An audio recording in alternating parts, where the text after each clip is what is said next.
No, Welcome, everybody. please. Okay. All right. Good afternoon, folks. Hello. Good to see everybody. My name is Mike McCann. I am a climate adaptation specialist with the Nature Conservancy. I want to welcome you all to session 8A, what happens to the land after buyouts. A question that is near and dear to my heart. When we think about buyouts, it's easy to think about the easy metrics. How many buyouts, how fast did they take, how slow did they take, how much did they cost, how much damages did they avoid? But I really think the real test and the real measure of buyouts and managed retreat is more about, are the people and is the land better off before and after the buyout? So that's really the focus of today's session. We've got 5 great speakers. I'm going to let them all have 10 minutes to talk and share their comments. But before we begin, I just wanted everybody to really pause for a moment and try to imagine a place, imagine a piece of land, a parcel where a buyout is completed. So all the paperwork's done, all the financial transactions are done, the demolition crews have left, the dumpsters have rolled away, and think about what that place looks like. What's its future? And, there's a good number of us in the room. So depending on, maybe you thought of a small parcel, a big parcel, maybe you thought of one along a river or along an ocean. Maybe you thought of a parcel where there are no neighbors, or maybe it's still surrounded by 4 or 5 neighbors. So there's really a range of a lot of different conditions that we could be thinking about and a lot of potential futures. Maybe you envisioned a place that is a bit of a missed opportunity. Maybe it's a parcel that gets mowed once or twice a year. Maybe it's pretty inaccessible. Maybe it's just kind of a burden for that municipality who has to maintain it. Maybe you imagine something a little bit more negative, something that's a blight on the community, on the neighborhood, a place where there's illegal dumping or invasive species taking over. Or maybe you're an optimist and you envisioned something that's an amenity, something that's special, something that is a benefit to the community or a benefit to the ecosystem in the floodplain. So that's really going to be the focus for today's session. And our first speaker, I'll let her introduce herself. Hello, everyone. I'm Jamie Vanucci, and I'm going to dive right into talking about restoration of buyout parcels because I am going to be very tight on time. So after a buyout, many departing residents hope that their sacrifice will leave behind restored landscapes. But what actually happens to sites after homes are demolished? Do they become restored? To what? By what criteria should we assess restoration on site? We explore these questions in the context of 4 programs in 4 locations that implement floodplain relocation or buyouts: Harris County Flood Control District in Houston, Texas, the Watershed Protection Department in Austin, Texas, Charlotte-Mecklenburg Stormwater Services in North Carolina, and Floodplains by Design in Washington State. Okay. Our interdisciplinary team includes researchers from Cornell University and the Nature Conservancy. The work I will share with you today is part of a 4-part mixed method study. First, we created a framework for measuring ecological outcomes on buyout parcels using a set of 8 metrics and corresponding indicators. We reviewed each program's management plans and websites and interviewed program managers who implement buyouts and manage resulting properties to understand their goals and strategies for land management. Third, we reviewed satellite imagery and GIS data of 3,416 buyout parcels covering 2,811 acres across the 4 case studies to assess land cover and apply our restoration assessment. And finally, we typologized the 4 programs' land management strategies in relation to reconciliation and restoration framework, given the ecological outcomes of buyout sites. So why restore floodplains? Floodplains provide major ecological and economic benefits via a suite of ecosystem services across a patchy habitat mosaic, but they are degraded faster than any wetland type. Many of the floodplain's ecosystem services are driven by the river's dynamism. The floods that we view as a problem to be fixed are part of the river's natural flow regime and necessary to maintain ecological integrity, but of course conflict with constructed buildings. Along with the ecological value restoration of buyouts would return to urban floodplains, restoring parcels post-acquisition can ease the stress of the buyout process for homeowners while improving community resilience.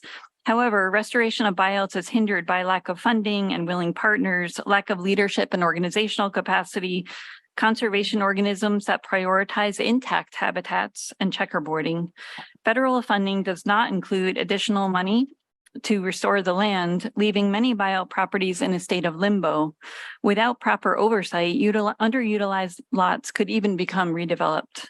Further complicating restoration, urban floodplains and their watersheds have undergone extensive transformation, including channelization, incising of creeks, levee construction, and large increases in imperviousness, making typical restoration goals of historical fidelity and ecological integrity quite a challenge. Opperman and co-authors propose an alternative to full-scale floodplain restoration in the reconciled floodplain, where people are a part of the ecosystem as active managers and participants, working with tools, both natural and not, toward a set of goals defined in relation to management needs and societal values. According to Opperman and co-authors, floodplains present some of the best opportunities throughout the world for innovative management that reconciles human uses and environmental conservation, and we know we need examples of this. So we built on the concepts of reconciliation and restoration into a framework, including 8 indicators shown in the table here. All indicators can be measured using data sets readily available at the national level, county, and sometimes drawing from local data, such as zoning and management plans for buyout parcels. So I'm going to share with you some of our key findings. In Austin, almost half of the buyout parcels provide amenities such as community gardens and trails. Austin is also the only program consistently protecting buyouts through rezoning and conservation, and this is beyond deed restrictions. In Charlotte-Mecklenburg, community participation directly led stormwater services to prioritize greenway expansion and contiguity, providing trails and other amenities along creeks. 100% of Charlotte's buyouts lie within 350 feet of a waterway, helping create a riparian buffer zone that protects water quality, and they've measured this improvement. However, our findings echo Zavar and Hagelman's 2016 study that most programs struggle to significantly and extensively restore buyout sites. Across all programs, checkerboarding is minimized and amenities are often provided. Much less common were sites' abilities to deliver more ecologically connected and dynamic conditions. Using the most recent satellite imagery from Google Maps to categorize each buyout parcel's land cover type and ground truthing a sample, we find that lawn or lawn with trees is by far the dominant cover type. And this would be 60 to 75% of total buyout area. So you can imagine a residential parcel, basically after the dumpsters are pulled off site, a residential parcel minus the house. This is the most common condition. And by the way, in order to read these diagrams quickly, you can see that as density of hatch increases, so does the density of vegetation, including vegetative structure, which is a good proxy for the habitat provided. Washington achieves the best restoration outcomes overall, with 59% dynamic land cover types, such as successional forest, and a high average vertical structure score. Austin's expanding wildflower meadows and grow zones are reducing mowing frequency while creating pollinator habitat and increasing biodiversity. Charlotte-Mecklenburg's constructed wetland areas are providing those same services with the addition of flood storage. As a result of this research, we became increasingly interested in management strategies for buyout parcels. Why do some remain lawn while others become meadows or successional forest? We found that parcels fall into 5 buckets, common across all case studies. I'll go through them briefly now and include a few stories from managers explaining why they are the way they are. Okay, a first bucket is lots stuck in maintenance. These lots are constrained by things like HOA agreements, where subdivision guidelines require lots to be mown. Leah Gibson from Austin's Watershed Protection Program tells us that on 1101 Eleanor Street, there are 6 lots and a cul-de-sac here. There's been a neighborhood interest in the past to do something with these lots, but nothing has been consistent. We do have what looks to be a consistent neighborhood group forming and are working with them on their vision. Since this is a 25-year floodplain, a community garden and fence are not possible. So the group has had to take a few steps back and try to reimagine something more simple. For now, we're just mowing, but have implemented a wildflower mowing schedule to help them see what it looks like in a more wild state. The next bucket is lots in waiting. So in Charlotte, there are buyouts in so far along Barlow Road. The first occurred in 2008. So remember, this is 15 years ago. CMSS has a plan to remove a bridge and abandon the street north of the creek. A stormwater project will be constructed with signs commemorating families who once used to live here. Lots are being mowed while waiting the remaining buyouts. Lots in waiting could account for up to 75% of Charlotte Mecklenburg's total buyouts. Lots reconciled. So these are amenity focused, and they include things like blue infrastructure or flood storage facilities like you see here in the Fallworth Drive parcel in Houston, where sites have been clustered to make a large detention basin. And in Austin on the Baton Loop, reconciled lots include community-driven gardening, tree planting, fruit trees and native trees, a trail, some restoration, and this is mostly led by community members with support from the city. The next bucket is lots restored, and this is a site where we have a former 400-unit apartment complex purchased in 2008, which Stormwater Services created Chantilly Ecological Garden, including stream restoration, wetlands, ponds, plantings, and dirt trails. And then finally, lots let go. So here's an example where in Houston, many of the lots are let go if they're further out into the rural areas of that very large city. And in the case of this 5101 Johnny Morris Road in Austin, this was one of the first buyout lots purchased, and they didn't have a plan for it, so they just let it go. There ended up being a lot of dumping on site, so they had to build a fence, and now they're waiting on possibility to redevelop the site or let neighbors take care of it. So I want to finish with a brief look at our program typology, and note this is not to cast any particular approach as better or worse, but rather to demonstrate the diversity of objectives and approaches to managing buyout sites and raise questions about whether and how to assess, support, or align these efforts. So the first one we have here is Austin's Watershed Protection Department, which we call Community-Led Reconciliation. The City of Austin's WPD combines engineering, education, and ecology and takes a community-centered approach to buyout restoration. The WPD approach has evolved from mowing every buyout parcel to the creation of a palette of standard best practices like wildflower meadows, funded by a drainage utility fee on impervious surfaces, and then some enhanced practices like grow zones and rain gardens that require partnerships and additional funding. Community members play a strong role in determining post-buyout uses, which is important for gaining community support, but leaves the program vulnerable to community preferences that might include aesthetic norms such as manicured lawns. As one of our interviewees shared, sometimes the community makes it clear they don't want restoration. The next type is the Harris County, and here we're calling this engineer-led reconciliation. The Harris County Flood Control District takes an engineering approach to risk reduction and land use with departments like infrastructure development, engineering, and hydraulic operations, none of which are explicitly responsible for restoration.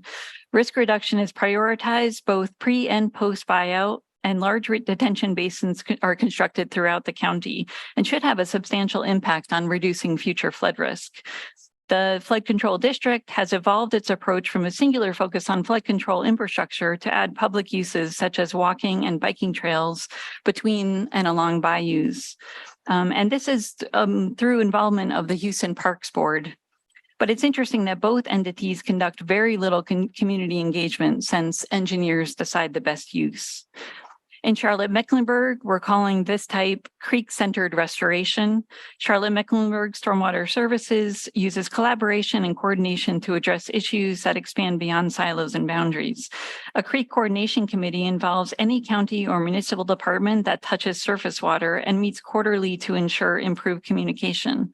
The focus of restoration in Charlotte-Mecklenburg is on greenways along creeks, where Stormwater Services works with County Parks and Recreation to incorporate buyouts into recreation planning.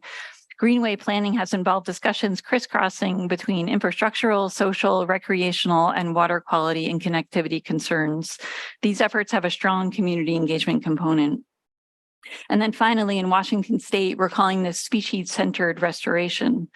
Floodplains by Design, established in 2013, is not really a buyout program, but an effort to integrate and accelerate restoration and flood risk reduction efforts statewide using diverse strategies, including buyouts.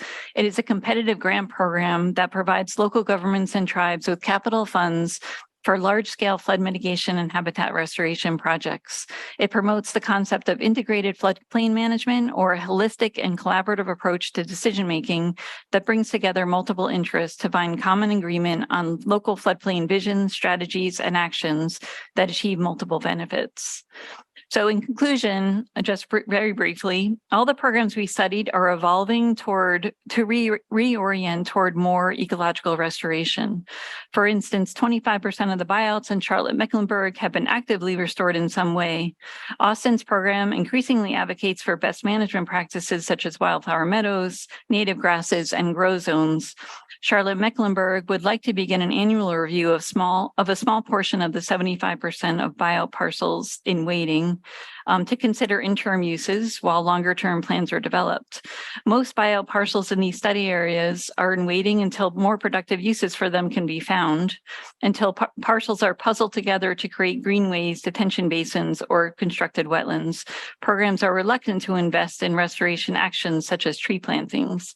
In the meantime, mowing suppresses succession of floodplain forests, but is an effective control for invasive species and an important, although costly, cue to care for residents living nearby.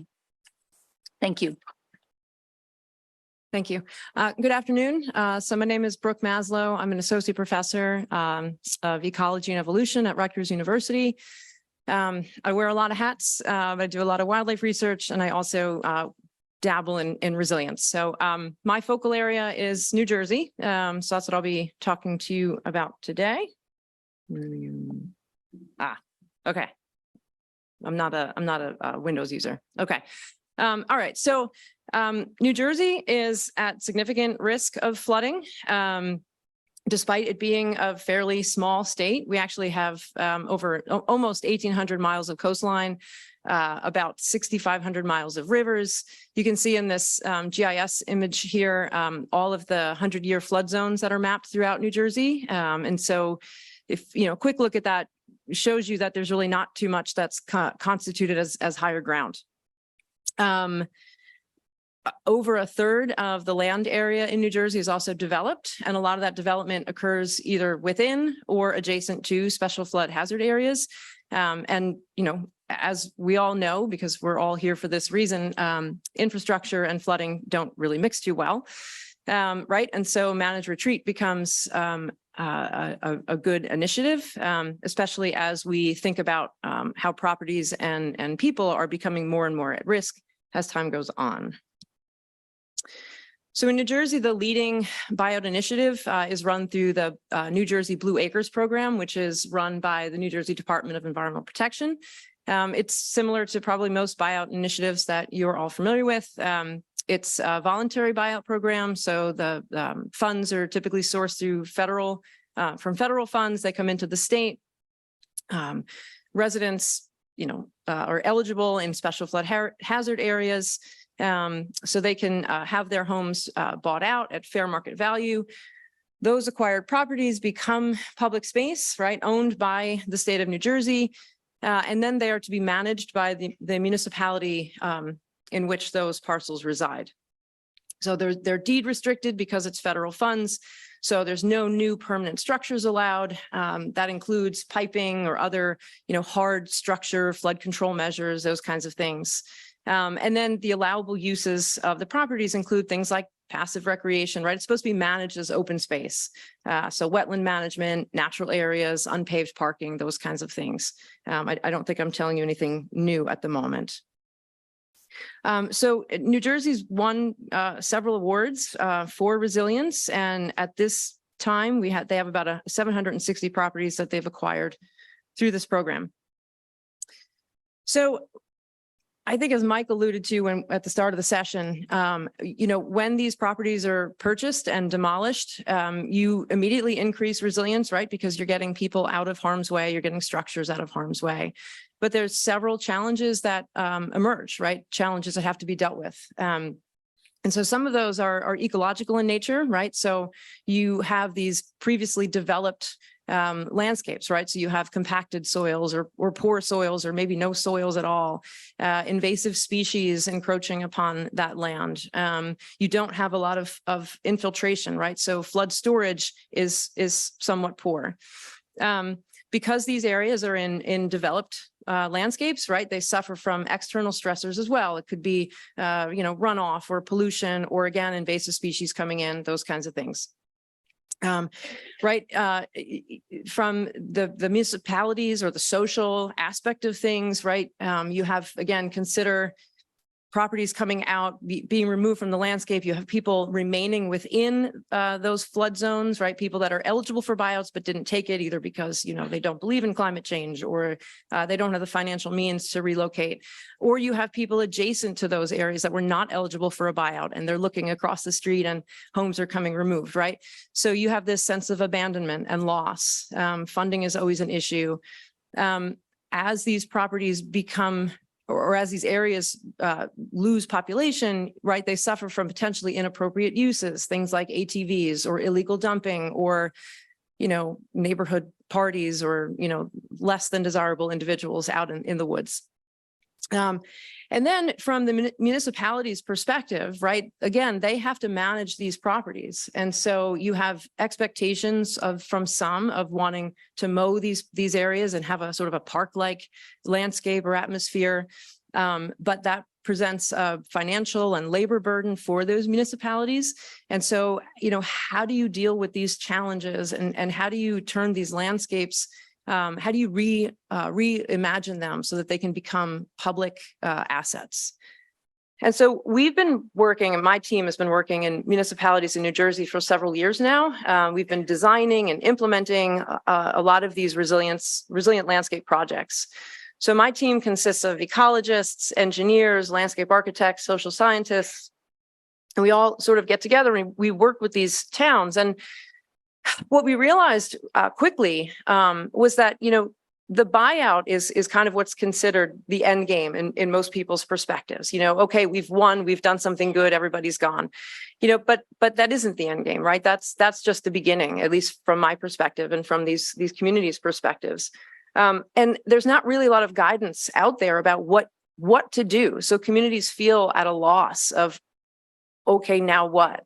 And so what we decided to do after, was basically combine our academic and professional expertise with the experience that we've had over the last decade, and kind of put together a primer for municipalities. So we're calling it Creating Flood Resilient Landscapes, a primer for New Jersey communities. And I guess for the rest of this talk, it's a bit of an infomercial, but I just kind of want to go through some of the sections that we have in this primer, because what we're trying to do is create this comprehensive, one-stop shopping and really empower communities to be able to do something with this land.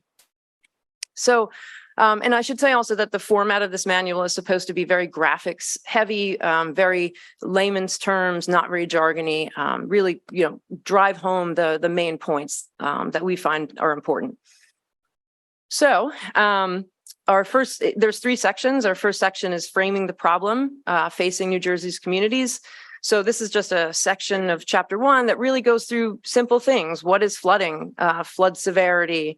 Where do floods come from, whether it's marine sources or fluvial flooding, those kinds of things.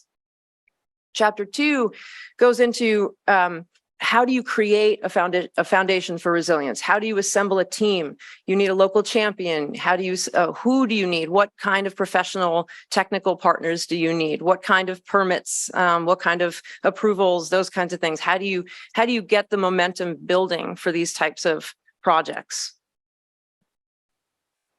Chapter 3 is a bit of a downer. It goes into the challenge of creating resilient landscapes. So I mentioned a few in the previous slide, but we kind of go through more of those in detail.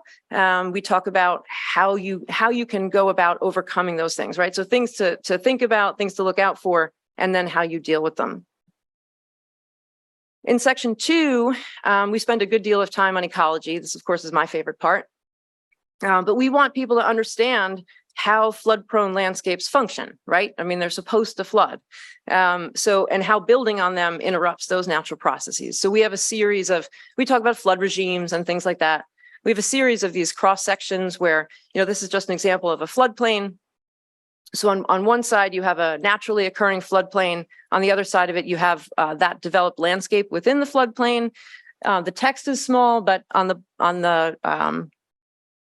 top, you have the sort of the ecological terms of floodplains, and then on the bottom, corresponding to that, you have the regulatory framework and the terms that people use when they're talking about these things. So we go through different types of flood-prone landscapes. We then go into what I call Ecology 101. Not to get too technical, but we talk about the ecological concepts that are really important when you're designing these landscapes. So things like succession, biodiversity, the relationship between biodiversity and ecosystem function, right?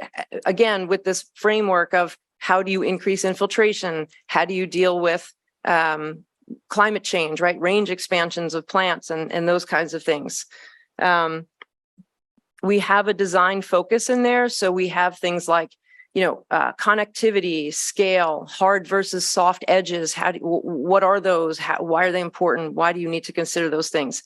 Linkages in the landscape. So again, this is just another snippet of that.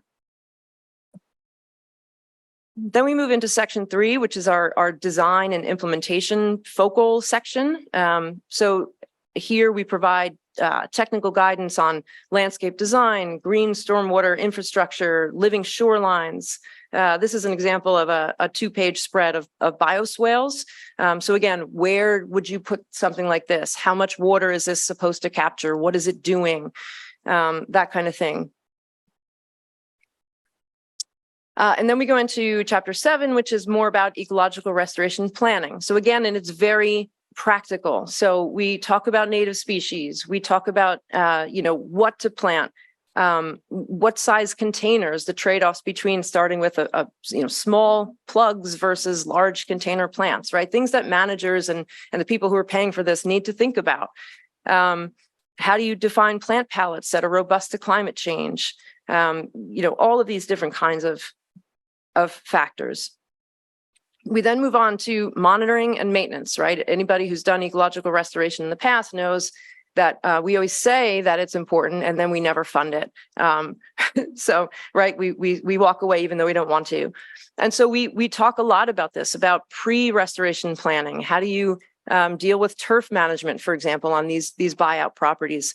How do you protect the plants? We even talk about how often you water, how much water, pruning, all of these different types of things. We have in here also at the end of this chapter, these sort of graphical timelines of how you create a meadow, for example, from beginning to end, and what you need to be doing in year 1 versus year 3 versus year 5. And then finally, we end with a chapter on why investing in landscape resilience is important, right? Because in the end, the municipalities have to buy into this, right? They have to be able to invest in their own public space. So we highlight several programs that provide funding, and we do that in different scales. So whether it's small community-based rain garden type things versus, federal funding, NIFWIF, coastal resilience money, that sort of thing. And hopefully that's a very whirlwind tour of it, but that's hopefully all in a nice, compact, easy to read, digestible format. So I should say too that this is funded by the New Jersey Department of Environmental Protection's Resilient NJ program, and partially by Rutgers. And we have a technical review panel that includes social scientists, different community leaders, and folks to kind of make sure that we said the right things and we had a nice tone when we said it. And so that should be coming out this summer. So I'm done with my infomercial and I will stop talking now. Hi, everyone. My name is Elyse Zavar. I'm an associate professor at the University of North Texas. I'm so excited to be here in a session devoted just to what do we do with the land after a buyout. It's something that occupies a lot of my time and thinking. And at the same time, one of the aspects of that we don't usually think about is how can we remember? So how can we use that post-buyout open space to commemorate or remember the people, the place that is no longer there or no longer the way that it used to be? So I'm going to start off. We're looking at some photographs. This is at Times Beach, Missouri, which was the site of a dioxin spill. Now it is Route 66 State Park. So it was purchased through a Superfund. And in the former roadhouse, which is now the entry into the park, is a suite of pictures commemorating the former residents.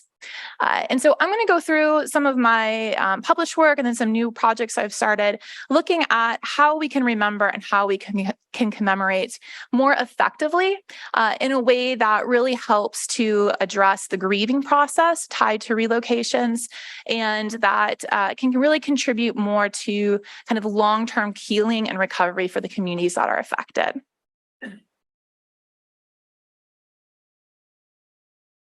Okay. We got this working now. All right, so what is commemoration? I take a very broad approach when I'm talking about commemoration. I'm not just talking about a stone plaque or a monument like you might be seeing here behind me. I want us to think about commemoration as the artifacts or performances that honor and remember people, places, or events. They may do all three. So oftentimes we think about kind of this stone example here, and this is from a community in Kansas that is no more. They were affected through a Superfund site and relocated.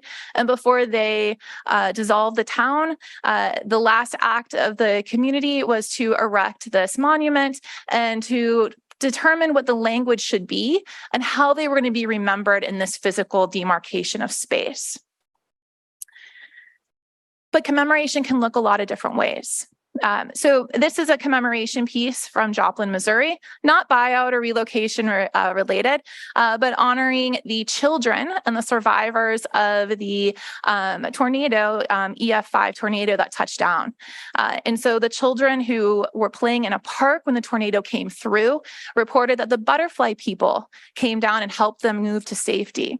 And so this is a mural to interpret different religious perspectives and beliefs and spirituality on how the children were able to survive and move forward, and a way for the children to process a very traumatic event, and yet something that is jubilant and creative and positive for the community as a whole.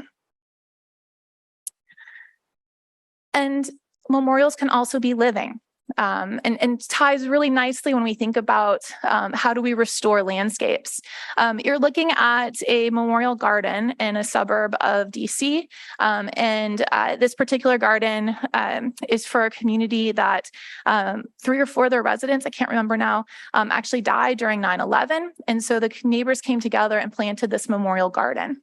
This is 20 years after that garden was planted, and you can see the care and attention that's taken and maintained, and that's really important. Something I'll kind of touch on as we talk through the concerns around commemoration. I also want to point out that this garden is literally on a postage stamp lot. And so commemoration doesn't have to be big. It doesn't have to take up a lot of space. Commemoration can be what is available and really can inspire creativity. So why is commemoration needed? What role can it serve, particularly in buyouts or relocation?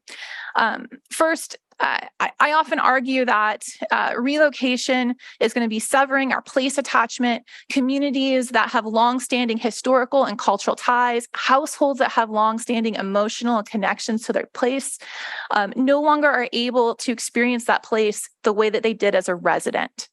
And so this is really a second trauma. The first trauma being the disaster itself, and now the relocation is a second wave of trauma. And so commemoration, a lot of excellent work following Joplin on how commemoration can help with PTSD, can help with the healing process. We also know that commemoration provides an avenue for education and communicating to the public that there's a reason why this piece of land is no longer habitable. And so as we think about how to communicate risk reduction values across generations while still preserving place attachment identity, commemoration can provide that avenue. Yet we don't do it very often. Despite all the potential benefits, just like with land use and what do we do with the buyout sites, even less often than we reconcile the land use or institute more amenities to the features, even less frequently do we commemorate. So I want to look at a couple examples of when we have commemorated after relocations, and then I want to think about some of the barriers and the ways that commemoration can be more therapeutic for the communities that they're trying to serve. And for those, I'm going to move away from just relocation commemoration because there's not a lot out there. So I want to start with the fact that not all commemorations have to have physical demarcations. Social media, for example, provides a lot of opportunities for communities to reconnect and to create space digitally and outside of a physical location. So the community of Waukegan, Missouri, after 2 devastating floods in the 1990s, decided to dissolve the town. And while there is a physical demarcation, this bell, and there's a plaque here, at the crossroads of the former town center, there is a Facebook page dedicated to the former residents. And it's not the most active Facebook page, but there is activity. And in my opinion, the best part is all of the old photographs from the high school yearbooks and high school plays, and people post on here and say, does anybody have a picture of this former resident? They're connecting, they're reaching out, and they're maintaining community digitally. And so this is a way to remember and to maintain those connections when people are separated geographically and temporally. And I just want to say real quick, this, though, is a ground-up community effort commemoration. This is not a top-down commemoration. That's very important when I compare this with our next example. The community of Ponca City in Oklahoma is a refinery town. Almost, I think it's over 80% of all the residents work for ConocoPhillips. You're seeing behind me a picture of the refinery. This goes on for miles. There was ground leakage from the refinery, and over 400 homes and businesses in an adjacent neighborhood were contaminated, and through a lawsuit, these properties were relocated. This is the former site, and you're seeing the facade of a school building, an elementary school building. And so they were able to preserve, as part of this monument and really this commemoration, the former facade of the school.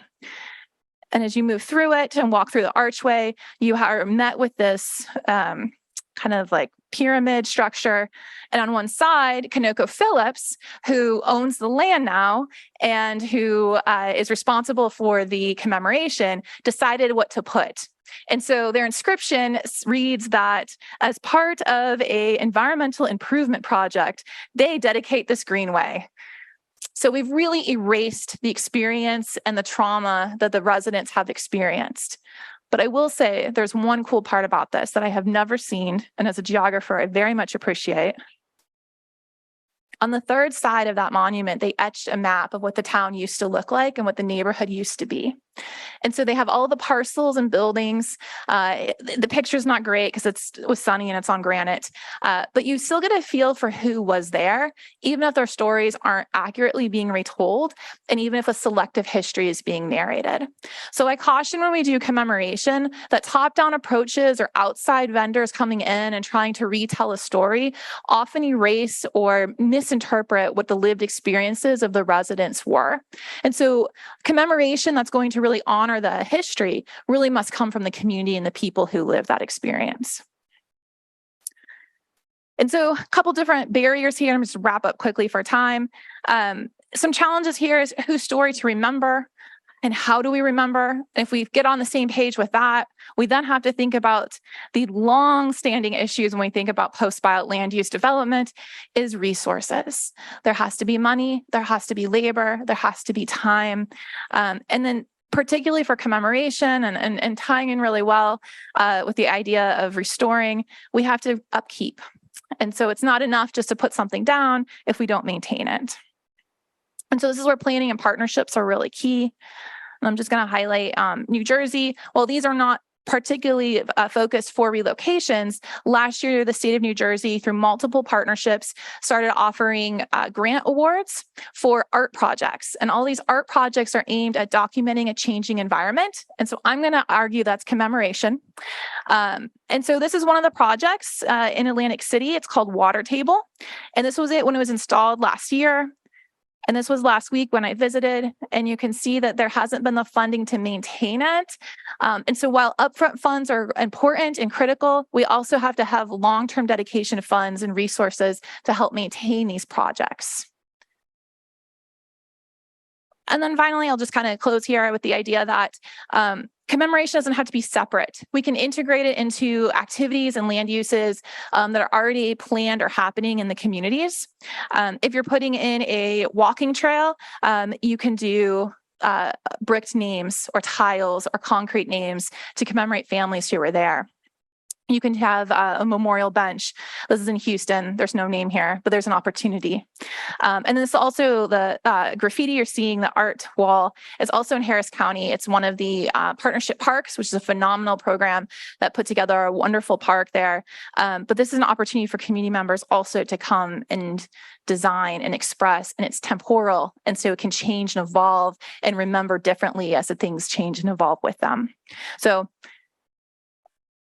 some lessons just to move forward. We need to involve community members. As you're seeing here, a plaque from Wheatley Heights in San Antonio, Texas. The plaque is tied to and was originated from community members and former church leaders who really put in the effort to try and get the site marked. And then also there was sustained partnerships upfront and continued support. And so this is funded through a tourism tax through the city of San Antonio. And some of that is funneled towards maintenance of this land, which includes commemoration. So I just want to say a wonderful team of students I got to work with. And because all of you are interested in post-buyout land use, Samira Niazi, who's photographed here, has some really important work coming out later this summer on race, ethnicity, and ownership tied to how we manage and maintain lands. So I encourage you all to check out her work. So thank you so much. All right. Good afternoon, everybody. My name is Shanaja Selman. I'm a PhD student at Cornell. I work with Linda Shai, and I'll be presenting on a collaborative paper that just got published. So you can scan the QR code if you want to see it. It's online. It exists. It's real. And it's part of the project that Jamie also presented, that a bunch of us at Cornell with the Nature Conservancy are working on, this conversation about what happens to lands after the buyout. And so the overarching argument of this paper, and what I really want to briefly introduce in this presentation today, is about how buyouts and other relocation efforts from floodplains can integrate a more socio-ecological perspective in order to improve outcomes both for people and the environment.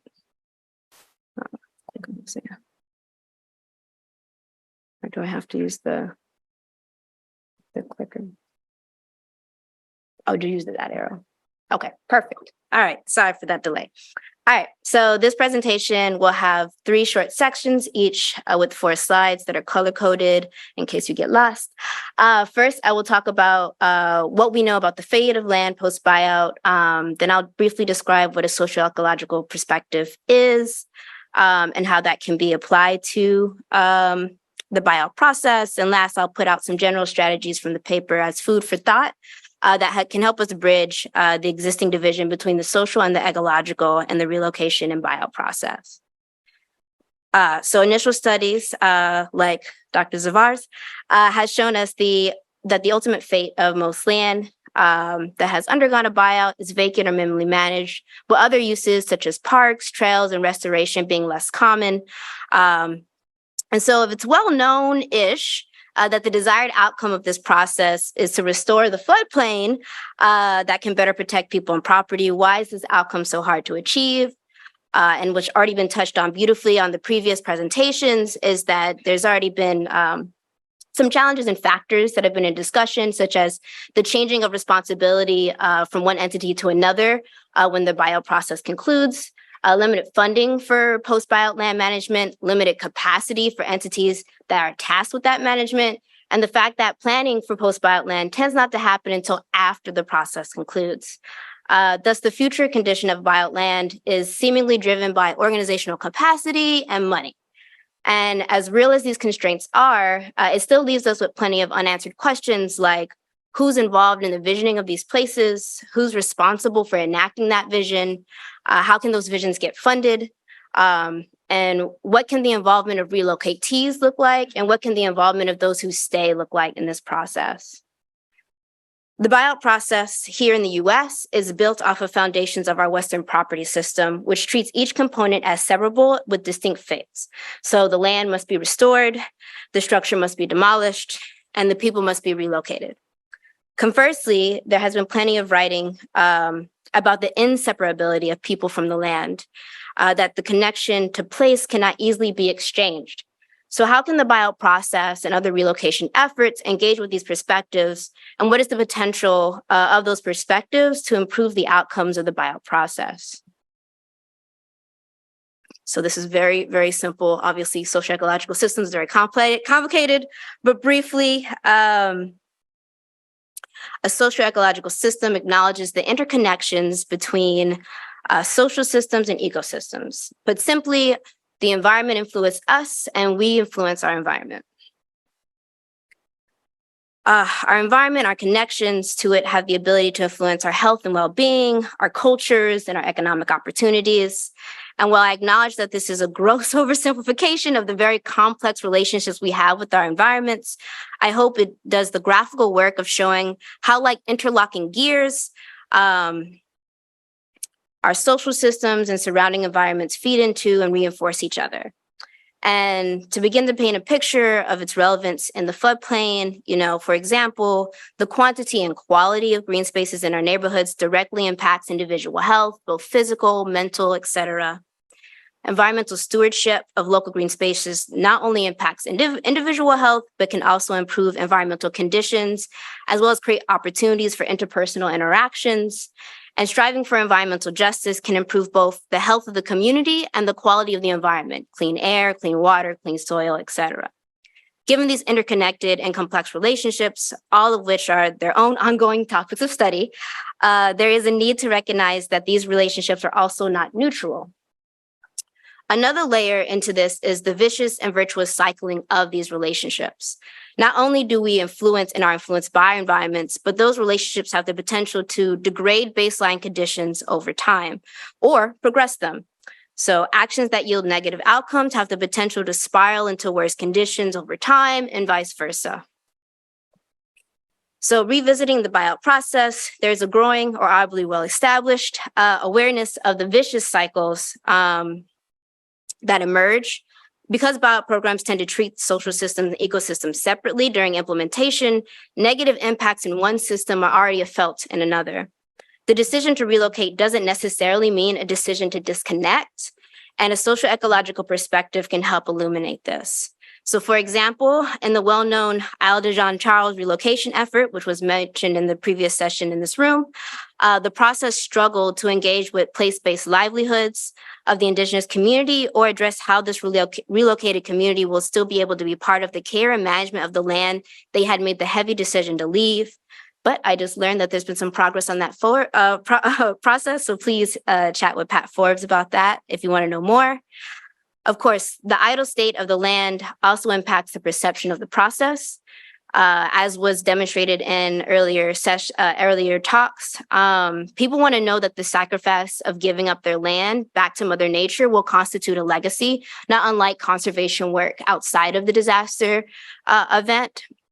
And others who have not yet moved are also watching what happens to buyout sites, and poor care of land will inform their willingness to participate in buyouts in the future.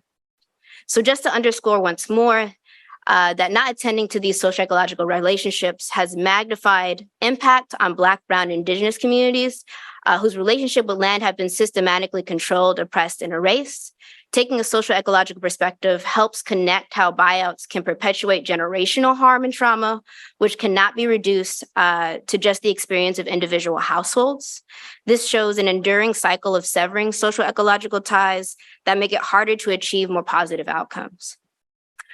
So how do we turn the tides of these cycles from vicious to virtuous? No pun intended. It is therefore with humility that we, the authors, suggest the following with full recognition that there are people working in these spaces and residents faced with these difficult decisions and are already overwhelmed, that buyouts are under-resourced and constrained in many ways. Our hope is that this starts a conversation and that these suggestions are met with creativity and openness, and that in general, these strategies to help buyout programs in neighborhoods build a culture of care in response to the trauma and grief that are associated with disasters, loss, and relocation. So one of our first suggestions is, in an effort to bridge this divide, we can create enabling conditions for equity and stewardship. So sustaining socio-ecological approaches to floodplain adaptation requires reforming existing institutions and developing new institutional capacity.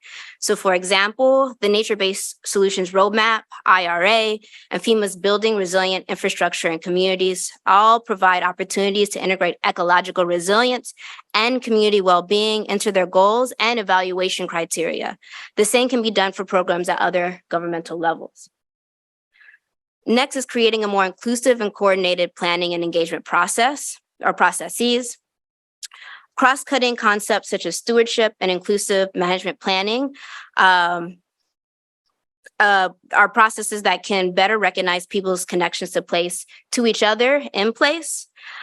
This in turn could contribute to healing and a sense of legacy. Intentional and meaningful inclusive planning work has the power to play an integral role in supporting justice-oriented approaches as well as resilience. Efforts to engage residents and the public in planning and managing the future use of these sites can lead to more plural land management strategies that secure greater commitment and support for ongoing land stewardship and restoration. Community-led stewardship has become a big topic in sustainability and resilience planning work, and there's no reason it shouldn't be considered within the realm of relocation. Last but not least, reframing and broadening floodplain adaptation goals. This has been touched on in conversations earlier today and in this session, but it's beyond time to think critically about what we're working towards and shifting the focus from reducing risk to promoting health and well-being. Broader goals and strategies within buyouts and relocation efforts could include addressing mental health and spiritual needs related to place-based attachments, and I'm sure maybe you've heard some great real suggestions already during this conference, restoring, maintaining lands for desired community uses, and providing opportunities for both those who have moved and those who are staying to help steward the land. Building and institutionalizing a culture of care as is related to the land and relocation programs can improve the way that they are perceived and therefore supported.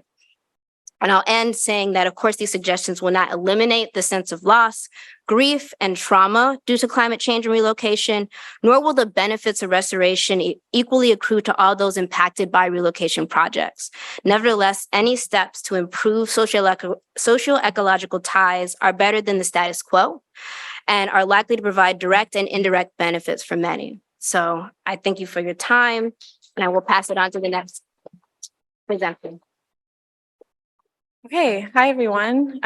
Thank you so much again for the organizers of this panel, and I agree with the previous speakers that it's really exciting to have a topic specifically dedicated to this really important issue. I have the really honor and privilege and somewhat unfortunate responsibility of speaking for Emma, who was going to previously present on this subject, in trying to communicate really hundreds of pages and probably thousands of hours of research on the intersection of flooding and contamination as it pertains to buyout sites. So Emma, if you're out there, your new job is really lucky to have you. And I wish you were here today to share your findings. We look forward to being in touch also with this community of people. So today I'm going to be talking about the intersections of flooding and contamination, and in particular, the implications of contaminated sites for communities living in the shadow of an industrial contamination pollution from accessing relocation support.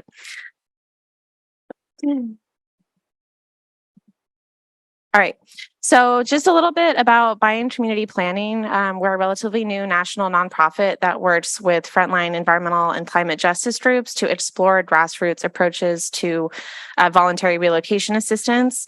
We worked both by resourcing pre-existing community-based organizations and hiring local residents to serve as street team surveyors to understand resident perspectives and perceptions of flood risk and adaptation options, including relocation. 5 of our 6 community partnerships that we have right now live either directly within a Superfund site or in proximity to Superfund sites. And our 2 of the communities that we're working with are actually seeking relocation support from contamination as opposed to through flooding and the normal floodplain buyout programs that have been discussed at this conference. But because of this intersection, floodplain buyout resources actually become a really important funding mechanism for facilitating relocation away from high hazard sites. Given the failures of actually controlling industrial contamination and pollution and the causes of the climate crisis, these communities have decided that moving away is also part of their advocacy strategy. So with Emma, the questions that I really had in the communities that we're working with together was, does contamination of residential properties from industry pose a barrier for communities seeking buyouts to address chronic flooding? And how does the finding of a contaminated site affect the buyout process? What federal and subnational tools, programs, and/or funding exist to address the combined challenge of flood risk and contamination? And what are some existing best practices, or how have other communities addressed this issue? And so she did extensive research, I cannot overstate that, with buyout administrators, local government staff, federal agencies, researchers, community members. I think she talked to some of the folks in this room, which is awesome. And also reading a lot of very heavy program guidelines and materials and synthesizing it, which we'll share some of the findings of today. But if you're not entirely familiar with the context under which I'm speaking, contamination and flooding and environmental justice are really a crisis of completely immeasurable proportions in this country. Formerly redline neighborhoods, which are predominantly home to low-income Black and Latinx communities, have not only higher concentrations of hazardous waste sites like Superfunds, but also have higher flood risk than other areas, about 25% more flood risk than in non-formerly redline neighborhoods. Some examples of that, the Toxic Tides Project identified over 400 hazardous facilities in California at risk of flooding by 2100. The Union of Concerned Scientists concluded over 1,000 Superfund sites on the Eastern Gulf Coast are at increased risk of flooding. And the U.S. Government Accountability Office found that 60% of non-federal NPL sites may be impacted by climate threats. And there are a couple of great scholars, such as Thomas Marlowe, James Elliott, and Scott Frickel, who are working on this. But it is, I think, estimated and underappreciated in the context of managed retreat to be talking about the specific challenges that this intersection faces and the urgency of this particular issue. So what are the particular issues with flooding and contamination? The first with sea level rise is contaminated groundwater. As Christina Hill cites here, the stability of buried contamination from industrial past relies on it staying in place in the soil. But once the rising waters press inland and get underneath these pockets of chemicals and gases, a certain amount of that waste will not stay in place. It will begin to move and it will come to the surface. The other, maybe more commonly known issue of flooding and contamination is overflow events, either through storm surge coming from onto the coast or through floodplain and riverine flooding, where tsunami and riverine floods essentially bring contamination from agricultural sites, from industrial neighborhoods, not just into residential areas, but also into our precious ecosystems as well. There was a little bit of coverage on this, if you remember, in post Harvey Houston. The media, and I think to this day, is largely saying we don't really know exactly how much contamination entered, the vast majority of the area of the city of Houston. And there's just a little bit of information here from the EPA on what some of the contaminants, their sources, and the human health impacts are. I think one that we're uncovering that is not on this list because it's not considered an industrial contaminant but poses serious human health impacts is black mold and mildew as a remnant from recurring flooding, and especially for low-income households, the inability to really adequately continue to maintain mold and mildew recovery after flooding. So there are serious health implications from this intersection as well. So one of the things that I asked Emma to do, and what she did a great job of, was to actually try to better understand, with all the different programs and agencies available, do they fund buyouts and acquisitions, and in which context? Do they fund property acquisitions or buyouts or both? Do they fund commercial or residential acquisitions, and what their policy on contamination is, which is on the far right of the screen. And you can see that there's a wide variety of different policies on contamination, and there's a lot of conversation at this session or this conference on coordination. The fact that all of these different agencies have different policies on contamination makes it very difficult to navigate this process. I'm going to highlight specifically those from HUD and FEMA, but we're working on actually a report, not a publication on this, but a report that Buy-in will put out, and look forward to sharing this information more widely. For the interest of time, I'm going to keep moving. So this is a graphic of Emma's finding in terms of existing federal funding and programs. You can see in the blue circle, programs that fund property acquisitions or buyouts explicitly. In the green circle, assessment and remediation and restoration in yellow. And there is a little bit of overlap, but there is a big gap in the middle, which are programs specifically dedicated to addressing increasing or present flood risk on contaminated sites and actually facilitating the kind of ecological restoration that other folks in this session have talked about. And that becomes important for a couple of different reasons, which we'll get into a little bit more in this session. The other detail is just to highlight, Emma's finding that this is just the federal funding landscape, right, of which funds are available to actually facilitate these three different programmatic areas. The smaller Venn diagram complicates that picture further by talking about the overlap of federal, state, and local regulations in terms of what the actual administration and management or regulation around contaminated sites and remediation is. So one of the other things that Buy-in Community Planning does is we work with low-capacity local governments who are struggling to navigate the application process for FEMA and HUD programs in particular. And so we've started going through the actual buyout application processes. And this has come up as part of the application and the phase 1 and phase 2 environmental review processes. So how many of you have done an environmental review process before? All right, got a couple of people, but not very many. But it can be a very long and complicated process. It's required to actually access federal dollars. So FEMA HMA guidance, and I kind of put all this little text up there intentionally, actually compiled it from a couple different parts of the most recent HMA guidance that basically says that the site assessment requires the identification of the presence of hazardous substances, and the sub-recipient, which would be a local government, must require the owner to remove the materials or remediate the property.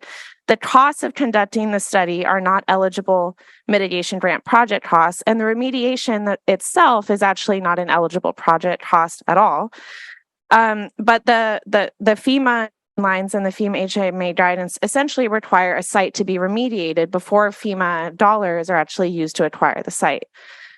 HUD has a little bit more, HUD has a little bit more of they're a little bit more flexible. They say all property proposed for use in HUD programs must be free of hazardous materials, where a hazard could affect the health and safety of occupants or conflict with the intended utilization of the property. So previously, HUD funds have been able to and have been used by local governments to redevelop buyout properties, which has become a source of great contention and mistrust, especially in lower-income communities, about displacing and redeveloping land. But in the context also of this conversation, socio-ecological systems resilience, restoration for parks and open space, in the context of contaminated properties where there is a legacy of industrial pollution and the cost of remediation are high, exactly what people are willing to pay for, what the use is, comes into play in actually accessing the buyout dollars themselves. So you would need to decide whether the property was going to be a reforested, a spontaneously revegetated forest or a park when you apply for funding, because it affects the level of remediation that is required.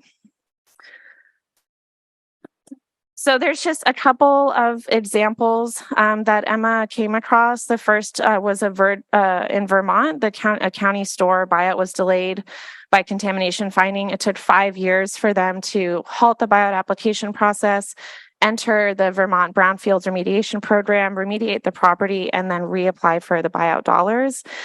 Charlotte Mecklenburg also had another example, industrial or commercial property that they wanted to use FEMA funding to acquire.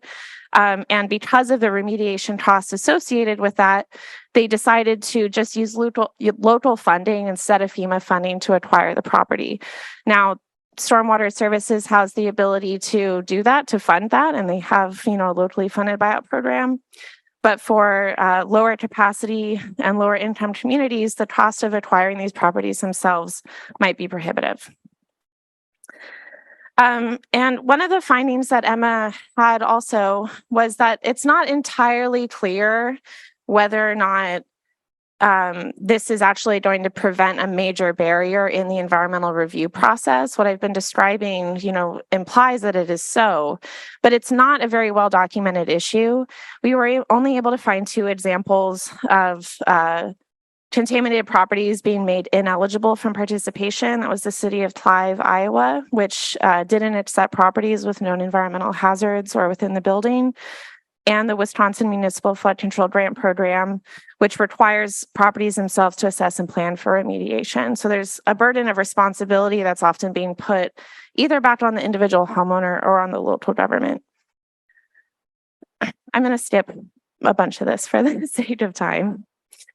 So just to summarize some of the key findings, contamination poses different challenges for residential property acquisition compared to non-residential or industrial and commercial properties, and that the funding source itself, actually, there is not I'd say, consistent guidance on how contamination might affect the availability or accessibility of funding.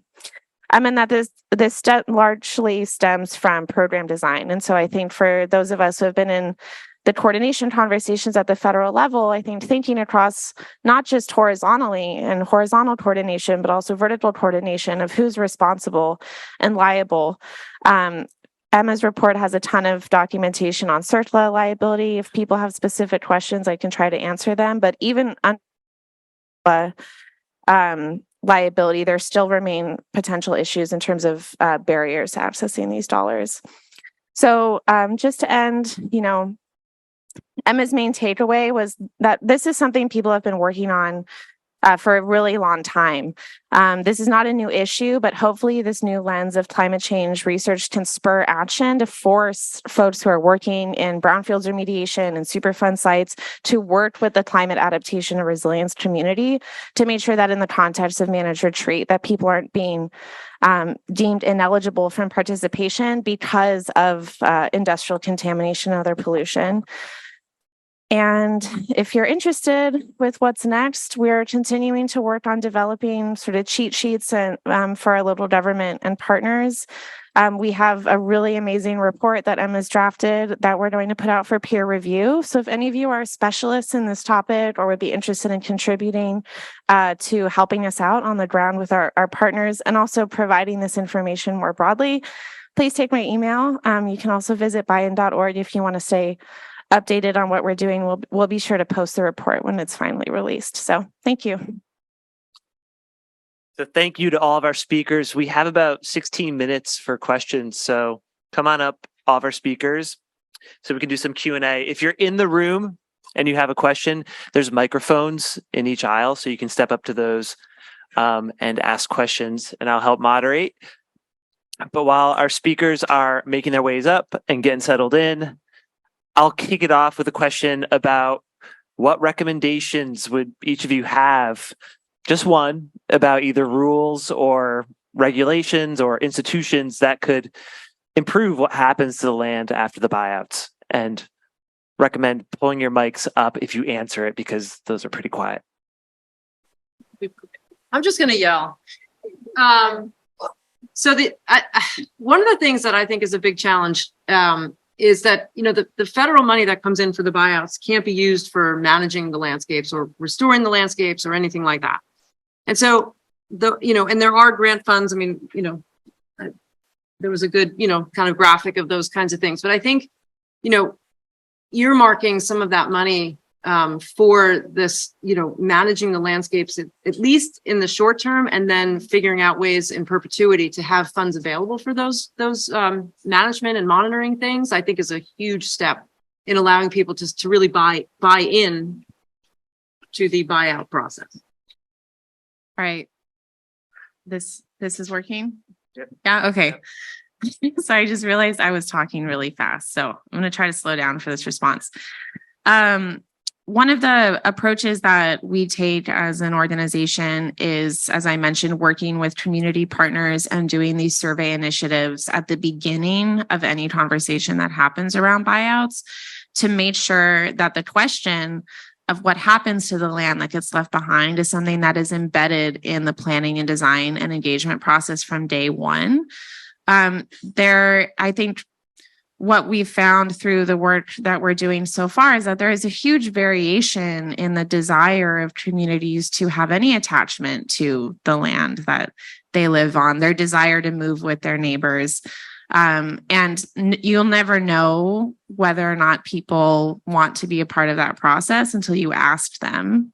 So in the context of figuring out what do you do with the land after a buyout, I think starts with the conversation on, you know, who is the community of people that you're working with who are participating in that process, and not just in the buyout process, but also the people who don't want to leave, right? It's not just about the folks who are moving away, but the folks who remain behind that can also become really important stewards and collaborators in sharing their responsibility for taking care of those spaces. We actually allocated time for Q&A, so talk all you want.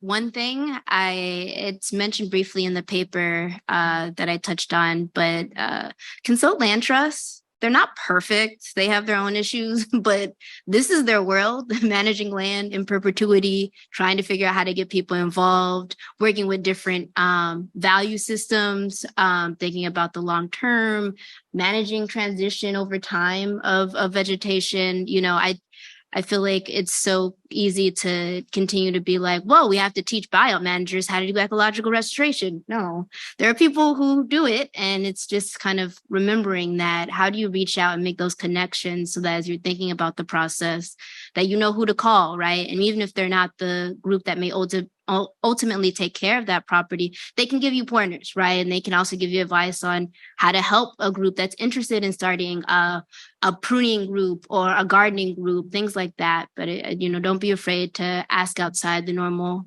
departments, because there's information already out there. It's just about connecting the dots. I agree wholeheartedly. I just wanted to add that it's also thinking about partners that may not have already been a part of the process. And so there's a lot we can learn from heritage and cultural site preservation. It's not just the parks and management who need to come in, or the ecologists that need to come in and preserve these landscapes. But with land trusts and a whole suite of heritage preservation sites, there's lessons there, and there's potential partnerships there. And then also finding in your community the organizations and groups. You know, there's a group who wants to have a garden. Can we match them together? It's not going out and being like, here's a garden for you, please do something with it. It has to be organic, and it has to be led by the interests and wants of the people around, or the land uses aren't going to be successful. This one's going to be a little weird, but I feel like I can say this because these responses have all been really great. I would say that maybe we should let nature do more of the work. Yes. Right now, we are trying to do everything. We're trying to plant every tree and, establish every garden. And I think one of the things we could do is regrade sites, because the urbanization causes simplification of the negative relief in a floodplain. And so you end up with homogenization of vegetation and habitats. So I would love to see us just do a little more grading when we demolish the house and then allow nature to do its thing because, it will require editing, of course. We'll have to remove invasives potentially, but I would love to see us do more of that. I just want to tag on that because it's such a good point.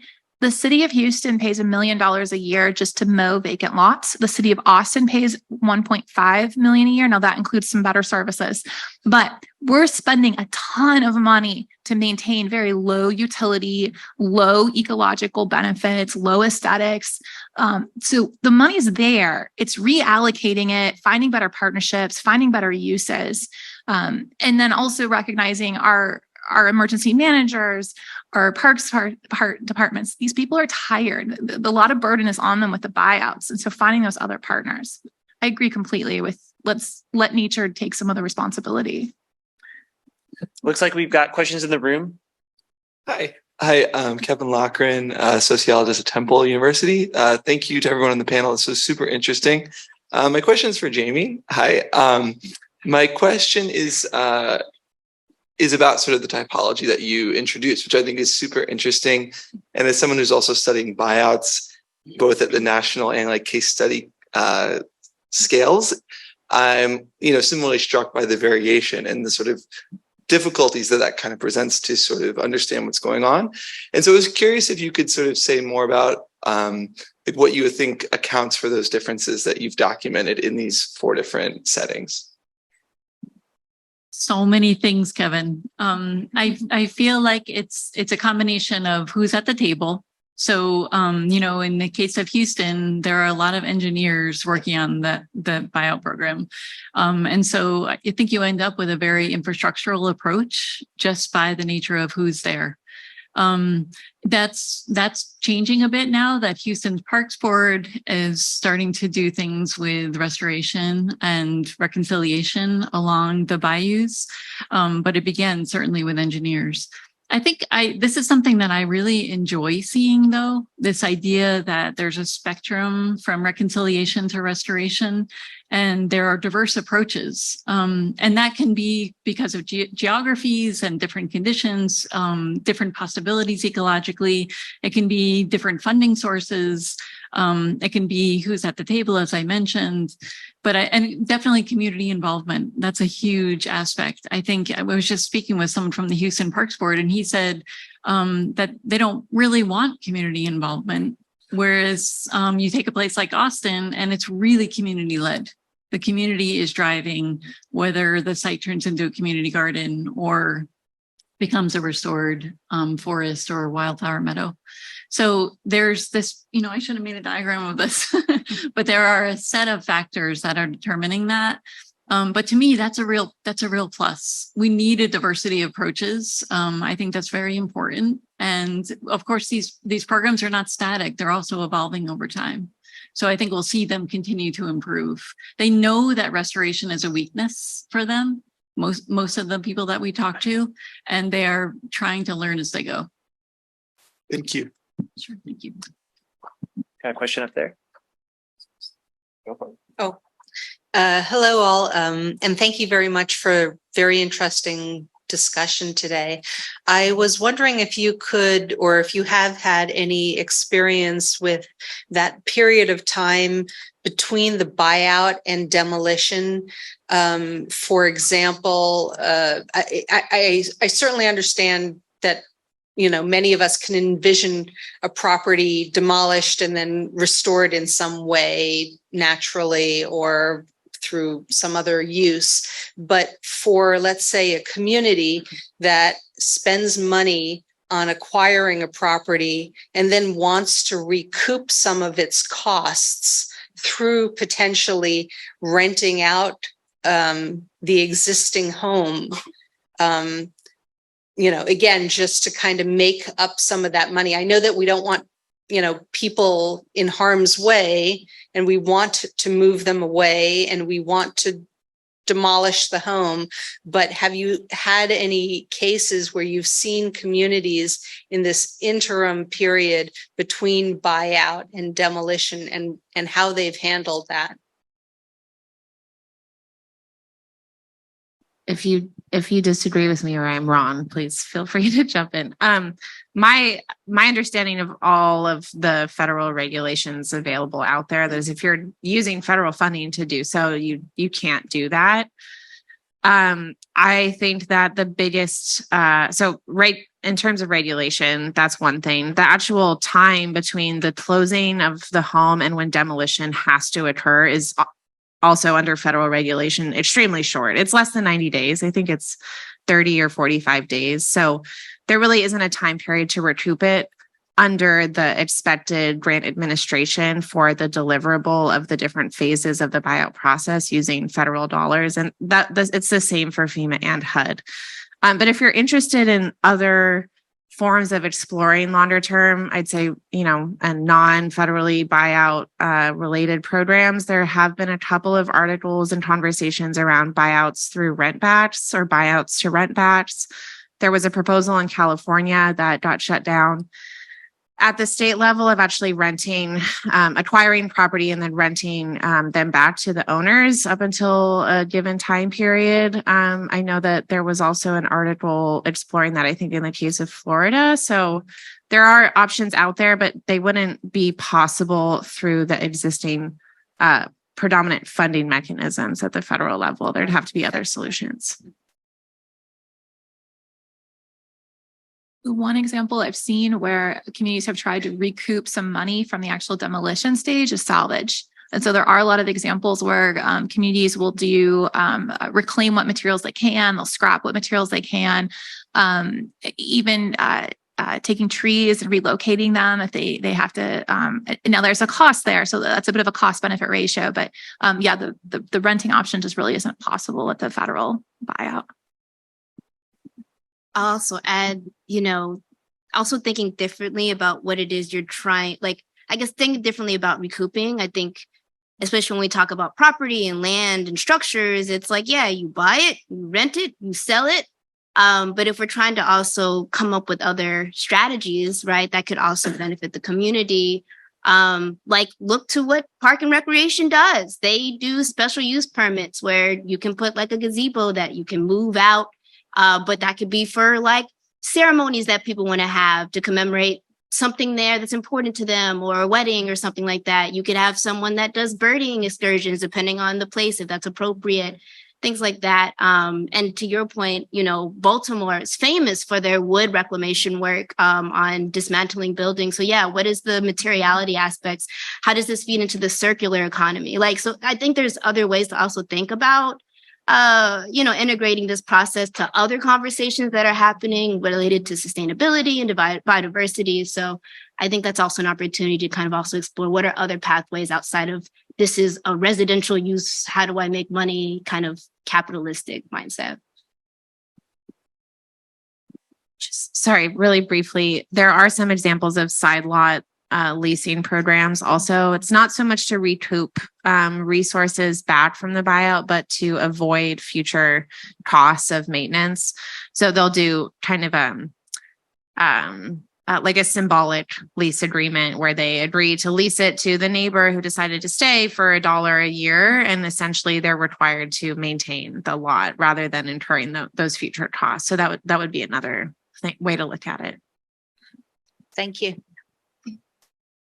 Hi, I'm pretty new to this space, so please forgive me if this is a very basic question. But in a very open-ended way, could you talk a bit about how some of these programs sound like they may perpetuate some inequalities? And I'm curious about how that works. I'm thinking very specifically, I live in the city of St. Louis, and we have some communities that are, majority Black, living on formerly industrialized areas that are now in flood zones. And their cost of remediation would then be on these owners who don't have those funds to do this, right? So they're not eligible for these new programs. And I'm just wondering how that would be different than, say, like a affluent coastal community being eligible for some of these. So could you talk more about how these actually play out, some of these more nuances and different types of communities that are eligible for the buyout? So very open-ended question. I'll just start to clarify. What I presented was not a program. So if you're looking to put in applications, please don't. It was more of like a conceptual framework for thinking about buyouts as part of connected processes that we can recognize maybe on the outside, but when you're in it, quickly gets lost in the operational day-to-day, move the money, move the people, et cetera. So I think to your point, I mean, thinking about it from a social ecological perspective is not a cure-all, but it's a start to get at to that point of how are we thinking about what has happened to this community in the past, what got them there, what is it that they desire, what do they want the future to look like, how do we build that into the plans, what is the funding that actually creates those possibilities, how do they take ownership of this path forward? And so it's really building that into the process, because right now that's not the status quo, right? So how do we actually take a holistic view, think about history, think about the ecology, think about social justice, and make sure that that's full and center and not just like either a linear path or nice to have if we had the money type of deal. So it's hopefully that clarifies things, but yes, it's to actually trying to engage that, because we're not incentivized to do that as is. From a little bit of like a 101 perspective, and the historical perspective is so important. One of the points on my slides was how formerly redline neighborhoods face both higher risk of industrial contamination and flooding. Redlining stole generations of wealth accumulation through suppressing the growth of Black wealth in this country, and now those displacement can find an impact. So the system of violence that we build is about real estate transaction between property owners and government. So formerly redline areas have heavily depressed home values, not only because of the lack of government investment, but because of industrial contamination and for a host of other racial community reasons. When they are offered a buyout, they're offered usually a home value or a price, even if it's pre-storm, post-storm, it doesn't really matter, because it's significantly lower in terms of a replacement home somewhere else.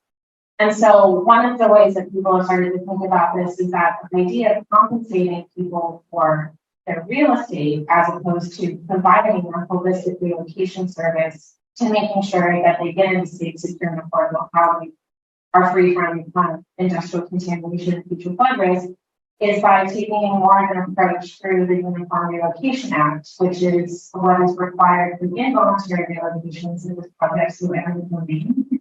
And the Uniform Relocation Act requires that the federal government provide safe, secure, and affordable, comparable housing. So it's not compensating for the value of the home, it's actually mandating that if people are being forcibly displaced, it's kind of what's happening with climate change now, but the goal isn't to give them a dollar amount that they do like this. The goal is to get them into more safe and sustainable communities. So I think understanding a little bit more of that background, the system as it stands, I think for those examples, these, legacies of racism and injustice in the country are the reasons why buyout programs continue to perpetuate. And then I would refer you to the closely. James Arlene and the students who continue to publishing part with this issue as well. Okay, we're at time. Thank you to our speakers.